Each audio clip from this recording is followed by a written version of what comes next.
வணக்கம் நண்பர்களே, உங்களிடம் பேசுவது விமலா. இன்னைக்கு நம்ம கேட்க போற கதை கடவுளின் விளையாட்டு. இது வரைக்கும் இந்த சேனலை நீங்க சப்ஸ்கிரைப் பண்ணல அப்படின்னா மறக்காம சப்ஸ்கிரைப் பண்ணுங்க. பக்கத்துல இருக்க பெல் ஐகானையும் கிளிக் பண்ணுங்க. வாங்க கதைக்குள்ள போகலாம். ஒரு இளைஞன் கடவுளிடம் தொடர்ந்து குறைபட்டு வந்தான். எனக்கு மட்டும் ஏன் இப்படி நடக்கிறது? என் நண்பர்கள் சொந்தங்கள் எல்லோரும் இன்புற்றிருக்க என் வாழ்வில் மட்டும் ஏன் இவ்வளவு துயரங்கள்? ஒரு நாள் கடவுள் அவன் முன் தோன்றினார். அன்பு மகனே, உன் இன்ப துன்பங்கள் அனைத்தையும் மூட்டையாக கட்டிக்கொண்டு நாளை இரவு 11 மணிக்கு கோவிலுக்கு வா. மறுநாள் இரவு அவன் குதூகலத்துடன் மூட்டையோடு சென்றான். அங்கு அவனைப் போலவே அந்த ஊரில் இருந்த அனைவரும் மூட்டைகளோடு வந்திருந்தனர்.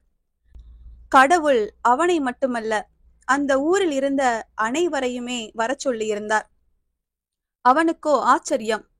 மகிழ்ச்சியாக வாழ்கிறார்கள் என்று அவன் நினைத்திருந்தவர்கள் கூட பெரிய பெரிய மூட்டைகளோடு வந்திருந்தனர்.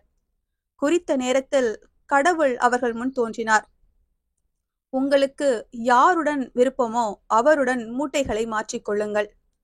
அந்த இளைஞனுக்கு குழப்பம் ஏற்பட்டது. இன்பமாக வாழ்ந்தால் அவன் நண்பர்கள் இங்கு வரவேண்டிய அவசியம் என்ன?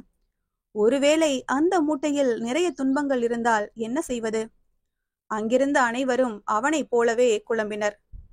இறுதி வரை யாரும் மாற்றிக்கொள்ளவில்லை. கடவுள் புன் சிரிப்புடன் மறைந்தார். இந்த கதை உங்களுக்கு பிடிச்சிருந்ததுன்னா லைக் பண்ணுங்க, ஷேர் பண்ணுங்க, சேனலை மறக்காம சப்ஸ்கிரைப் பண்ணுங்க. அடுத்த கதையில சந்திக்கலாம்.